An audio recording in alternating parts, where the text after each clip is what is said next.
Because you're wasting a lot of time about this. I will 100% leave you out of it. Good. Hello friends, we are here to talk about the latest episode of The Real Housewives of Salt Lake City. This was just like a lot, so we just have to get right into it. I thought it was super cringy. I watched the clip, or one of the few clips that they posted about what was happening on the upcoming episode, and I think I mentioned it in my last review. So I knew what was going to happen with the whole like Angie and Lisa reveal thing, what Angie said about Lisa. So I thought, that being said, I thought that was super cringy that they started out the episode showing Lisa's son playing video games, especially because, you know, they do the thing where they like jump from the housewives to like show what they're doing or whatever. They went from doing that with Lisa to whatever scene that they went to right back to Lisa. So it's like, obviously that was added in there for obviously dramatic effect, but I thought that was just a mess. So since we're back to Lisa, we're with Bronwyn and Lisa, and they are getting, I don't know what they were getting done, but they're together, and I'm expecting them to have a conversation about Bronwyn being a weirdo in Milwaukee, but that doesn't happen. Instead, they get into this whole story, and granted, it's an interesting story, but it took me a long time to get there. It seemed like it was happening for a very long time, and I'm trying to figure out, why do we care about this? Like, why is this important? Why is this compelling? Because again, I had the expectation that they were going to be having a conversation about their friendship dynamic, but you know, fine. And essentially that story is, you know, they were in the airport, and Bronwyn smiled. She's like, oh my God, you look like your daughter. She's like, no, she really looks like her dad. Shows a picture of the dad. And Lisa's like, oh my God, I know him or knew him. And I currently know his family. I'm guessing they're pretty close. And subsequently, from Lisa's story and what she knows of him, she was close with the family and he passed. And for Bronwyn, obviously, that's her baby dad. So we get into this story about how she knows him and how this happened. And as this is going on, I still don't really know why it's important. Interesting, but I don't understand. She further explains, you know, we get some context about her. I'm pulling from whatever I can. You know, she's like, they were in college together and she got pregnant when she was 18. They went to tell his parents first. They mostly pretty much blamed it on her and tried to convince her to like disappear and go have the baby and go about her business. Subsequently, he was not involved in the pregnancy, and then 2 years later, he passed away. So now she's learning that Lisa knows him, and it's overwhelming, but I'm still like, why? Finally, we get to the point where Lisa says that she met with the deceased father of Bronwyn's child's grandmother the night before. So I'm like, or the day before, whatever. So I'm like, okay, they must be pretty close. And from Lisa's perspective or conversation with the grandma, she said that the family really wants to meet Bronwyn's daughter Gwen, and they're excited and they feel like it's time, and they seem like they have a lot of regret for what happened in the past. And Bronwyn closes it out to say, like, you know, and I want my daughter to have that. She said in the confessional that her daughter does want to meet them, or did want to meet them upon learning that, but she's going to feel some type of way seeing her daughter be close to them because of how bad they were in the past to her.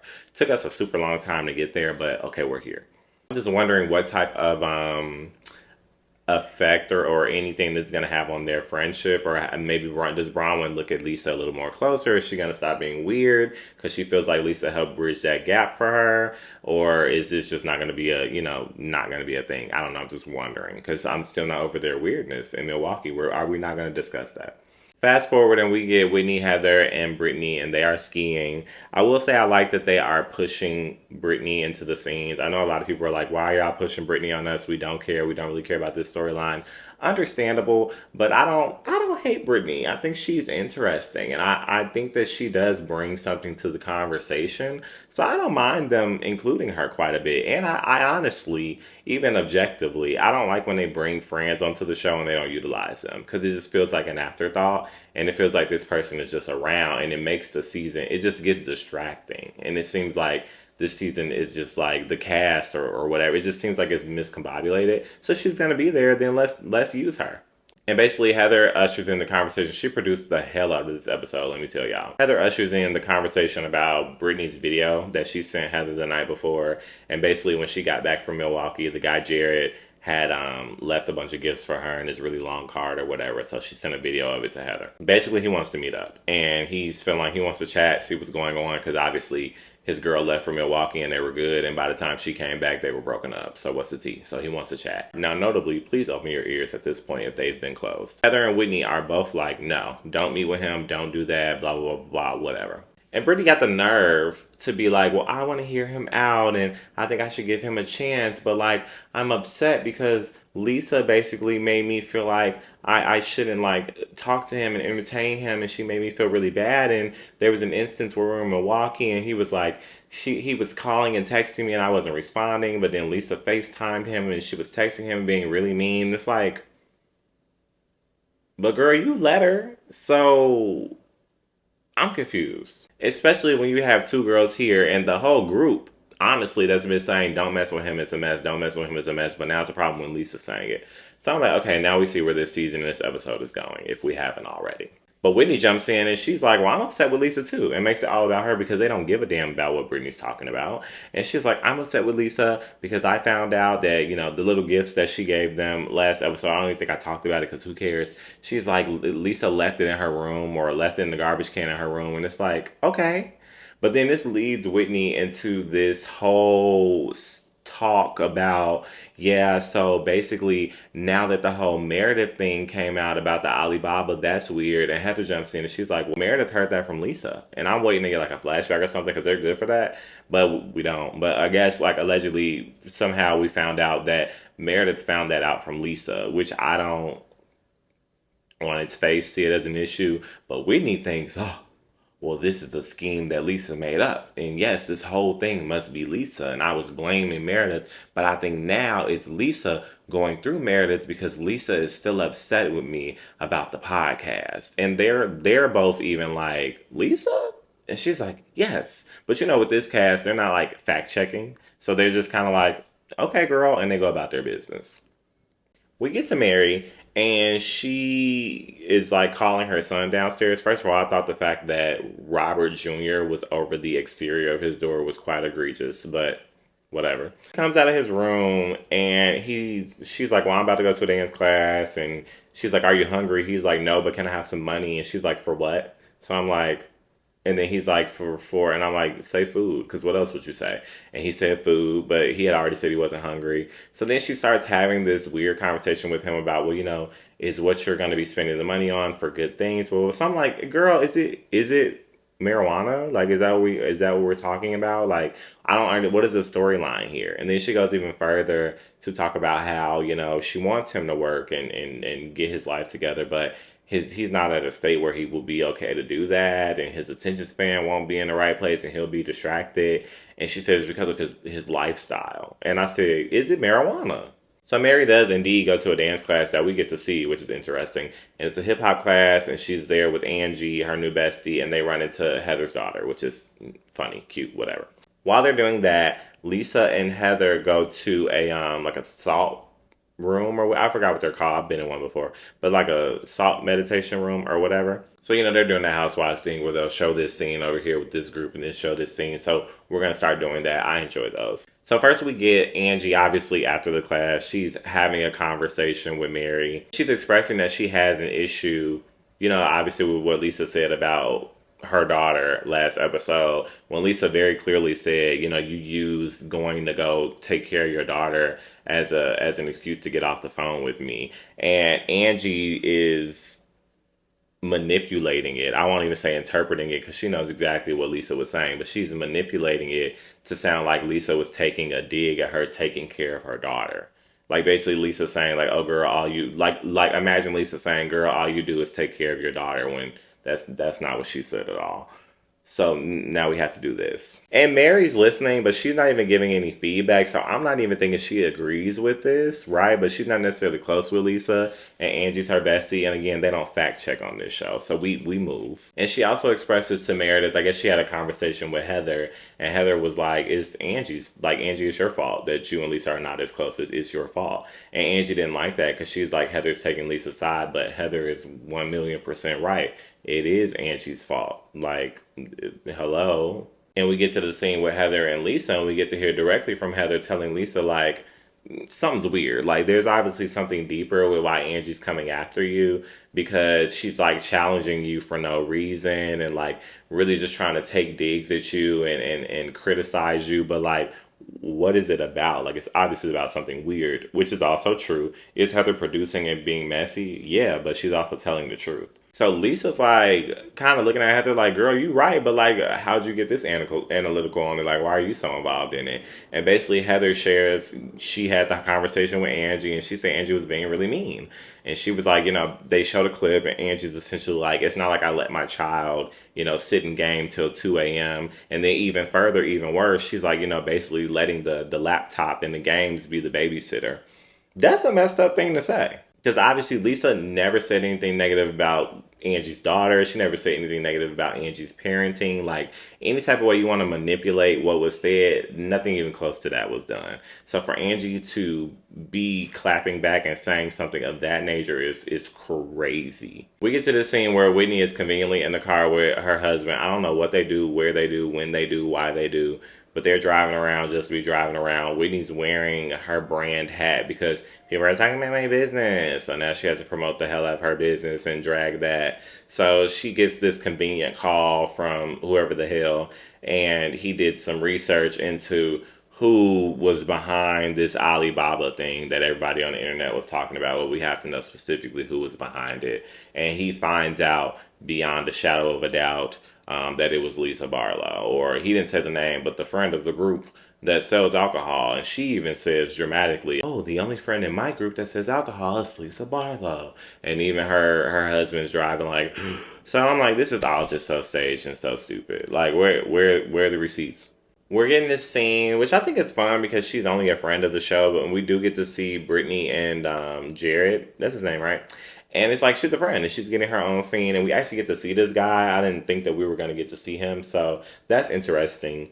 And he tells her basically like, this one really took me off guard, like really knocked me off my feet. She's like, well, what's different from this one and all 14 other breakups that we've had? And he's like, the fact that you left from Milwaukee, everything was cool, then you got there, you started ghosting me, and then you finally called me, but it's Lisa, and she's reading me down. So she starts kind of taking the sympathetic route on his side, and then kind of blaming Lisa, like, oh, he's upset, so let me pacify him, and say, well, like, oh my God, that is messed up that Lisa did that, like, I shouldn't have allowed Lisa to do that. Like, Lisa's bad for doing that. And it's like, but girl, you let her. So why would you even skate over that? Like, you let her do it. And then he gets into a thing of like, all of that aside, he's like, girl, I don't even want to hear none of that. The fact that you're allowing people to go through our private text messages, like, I want us to be private. And I'm appreciating in the moment that she stood up and she was like, well, that's a you thing. Like, I don't want us to be private. And he's like, literally, I feel like I'm listening to a 16-year-old boy. He's like, well, when we're in public, I hold your hand. And she's like, is that the standard? Like, is that where the bar is? That's crazy. And she clarifies, she's like, when we see cute girls on the street, he'll like not even hold my hand. He doesn't post me on the internet, like nothing. And I'm just like, girl, that is egregious. And we're back at the table watching them talk. And he's literally just like, I'm here. Like, essentially what he's telling her is, girl, I'm hearing all you saying. I want us to at least be able to still have each other in his life. Like, I don't want to lose this dynamic. So all that you talking about, cool, whatever, but we got to figure something out because I'm not trying to let you go. Manipulative as hell. And she's falling for it. Goofy. So they wrap that up. No resolve. Fast forward and we are getting this scene with Bronwyn and Gwen. I just wonder, because it just sounded weird, but I just wonder what the conversation was. Because she basically says that her daughter, after she shared the news with her about her father, her daughter went to go stay with her grandparents so that she could have time away from her mom to think about it. And she also admits, like, I needed some time away as well. I'm like, I wonder what that conversation is to be like, essentially like sending your child away. But obviously she means well. Like, I'm not really going to get into the story. I mean, essentially she talks to her daughter, and her daughter does echo what her mom previously said. Like, she did want to meet with the family, but I guess afterwards there was a text exchange, and it just felt, I guess, a little too stiff and not very loving, I guess. I wasn't seeing the issue in it, but she had an issue with it, so there's an issue with it. And she explicitly said, the daughter, she's like, I just don't like the way that it's going. And her mom is like, I get essentially that you don't enjoy it, but you want to get to know things about your dad. It's not really about them. So you should kind of hang out with them or whatever and get to know them. And she's like, but I don't want to force you. And her daughter's like, yeah, I just don't like the way that it's happening. And I can understand that. But, I can't really touch on it. Like, I'm just not familiar with a situation like that, but I can understand how she feels. Like, those are her feelings, so they're valid. That's the best that I can do. Mary, Lisa, Heather, and Brittany, again, getting my girl Brittany in there, go ziplining. And I'm like, okay, I like how they, first of all, letter A, I like how they do the events on Salt Lake City, and sub letter A.5. I think that they do that so that they can get group events in there. And I like that it's always like either a full group or it'll be these random groups. So it's all produced, and I think it's being produced very well. So when I'm watching this, I'm wondering, okay, what's to come of this event? Because obviously this particular group of ladies has been put together for a reason, and baby, did we get that reason. So after they do the zip lining, and I will say it was very interesting to learn that Mary loves to zip line. I'm like, okay, girl, I've never zip lined, but cool. Heather brings up the breakup with Britt and Jared. She brought her a little gift or whatever, and she's like, like what happened? Like, how was the breakup, girl? You guys had that chat, and Britt's like, I don't even want to talk about it. Like, I'm really upset. And Lisa's like, girl, why? Like, upset about what? And she's like, I'm upset with you, Lisa. And Lisa's chair could have literally flew backwards. And she's literally sitting here, like, in her right mind, her grown ass right mind, saying that Lisa FaceTiming him caused a rift in their relationship. And she's telling them that they broke up. So they're not even together. Get this. So she's saying we broke up, but I want to at least be able to be friends with him. And I feel like you FaceTiming him now, we have no chance of doing that anymore. We ruined everything. Like, Lisa, you ruined everything with me and him. She's even now something that she was pushing back on at the table when he's like, well, he wants to be private. She literally is like, he wants things to be private, so they should be private. Girl, what? You were just fighting that battle 24 hours ago. The manipulation is crazy. But I love that Lisa is just in this space after 1,700 seasons of these ladies doing the attack Lisa, make Lisa the villain, perpetuate Lisa. And then Lisa is not perfect, baby, but she ain't everything that they be giving her every season. It's so tired. But basically, they have this back and forth, and Lisa's like, "Girl, whatever. Like, I'm not gonna get into this with you." And Brittany puts her foot down. She's like, "Stay out of my relationship." Lisa says, "Girl, I will stay out of it. Girl, I don't care. Leave me out of it." And Mary is at the end of the table, like, "Girl, leave me out of it too, because you are wasting a lot of time having this conversation, girl. Nobody cares. I don't know why we are doing this right now, but please leave us out. Nobody cares." And Heather's like, "Girl, leave me out too. Leave us out too. I was on your side, Britt, but now you playing." Somehow they get to a moment where they can have girl chat, and they're asking Mary about her dance class, because you remember she ran into Heather. So Heather's like, "Oh, you saw Georgia." So they're trying to figure out, like, "Oh, where'd you see Georgia and how?" And Mary's like, "In the wind. She blew in the wind, child. Like, she was blowing around." And Heather's like, "No, like, you saw her at the dance class." "Oh yeah, okay, yeah, the dance class. Mm-hmm." Like, "What type of dance class?" So Mary's being very evasive, and I'm like, what is going on here? And then finally she's like, "I was with Angie." So I'm like, oh. But somebody also pointed out on the internet, which I think is very probable, that they knew that she had gone to the dance class with Angie, so they were trying to get her. It's a reality show, so you have to get the conversation going, so they have to get her into it. So they're trying to bring it up so she could talk, like, get the Angie into the conversation, and Mary wasn't trying to participate. So if that's the tea, I live. So now that we're on Angie, Lisa says, I haven't talked to Angie in a while. And she's like, since Milwaukee. And Mary's like, well, why is that? And Lisa's like, well, I don't know. And Mary's like, well, do you have a problem with her? And what I can respect about Lisa, the girls do all this mess. Like, they're like, oh, Lisa did this to me. Lisa did this to me. But then Lisa has those conversations with them. She doesn't go behind their back and talk crazy about them and do all this weird stuff. She already learned her lesson with the hot mic moment with Meredith, you can tell. So she just doesn't do that anymore, and I can respect it. So she's not trying to get into it. She even says, like, I'll talk to Angie about it. But Heather, as a producer, jumps in and she's like, she's upset because Angie was talking about her behind her back. So that gets Lisa started. And in a weird turn of events, Mary is like, well, why don't you address her about it? And I'm like, while that's a valid question, it just feels like you're trying to put more onus on Lisa, and Angie is the one being weird, right? So, like, why are you trying to? It seems like she was trying to put a tally on Lisa, like, well, you did this wrong, when it really wasn't something that she did wrong. Like, it's not her obligation to reach out to Angie because Angie is talking about her. I don't agree with that. And Heather was kind of chiming in because I do feel like Heather was right in this moment. Like I don't see it as Heather being messy. I do think that she's producing, so a level of that could be messy, but I think that what she's giving to the conversation is genuine, and she's giving her genuine opinion. And she does start saying, you know, Angie's being a weirdo. And Mary is pushing back and saying, you know, well, she feels like you champion Lisa, and that's weird because you've known her since high school. But, you know, what the hell does that have to do with anything? Just because I've known her the longest doesn't mean that she's right. And yeah, she's like, I do champion Lisa, but I champion Angie as well. But in this situation, I am on Lisa's side. It is what it is. And in this other weird turn of events, Mary's just like, well, girl, whatever. Like, I don't care about any of that. I feel like you just leave this trail of lies. And Heather's like, girl, what lies? And she's like, well, you lied about the black eye, which I think is just being drugged, to be honest with you. I just don't care about that. And this isn't me being a Heather fan. I just recently started liking Heather, but I just don't know why we care about this black eye so much. She also says, you know, you were championing body positivity, and that was a lie as well. And I think that's pretty low, because just because she's losing weight doesn't mean that she doesn't champion body positivity. And Heather makes a good point. She doesn't say explicitly, but she's saying, like, now I'm losing this weight, and it's essentially because people are still being rude to me about my weight. So it pressures me and makes me want to lose weight. So now all of a sudden I'm not body positive. No, baby, I'm insecure. And like y'all keep talking about it, and I have to take it from the world, and now I'm taking it from you, Mary. Like, it's too much.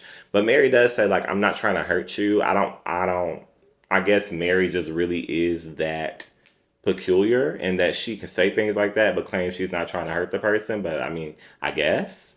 But I just think that Mary has an interesting approach to things, and an interesting idea about how things could go. Because she's even saying, like, I feel like Heather says nasty things about Angie, but it's like, Mary, you say nasty things about everybody. So I'm confused, but okay. All in all, I thought this was a really good episode. Obviously, we've got this narrative again. Like, they did this whole chart of everybody Lisa's been into it with. All these girls start with Lisa, okay? The only thing I can give you is the whole thing where she had the hot mic moment with Meredith. That's all you getting from me. Lisa hasn't done anything to any of these ladies, and it's tired. Like, it's working because it's entertaining, but we got to pick a new recipe because it's going to be the same reunion we get every year. Everybody try to pile up on Lisa. She handles all of them individually. It's just going to be old. Sorry. But, you know, I'll see y'all in the next one.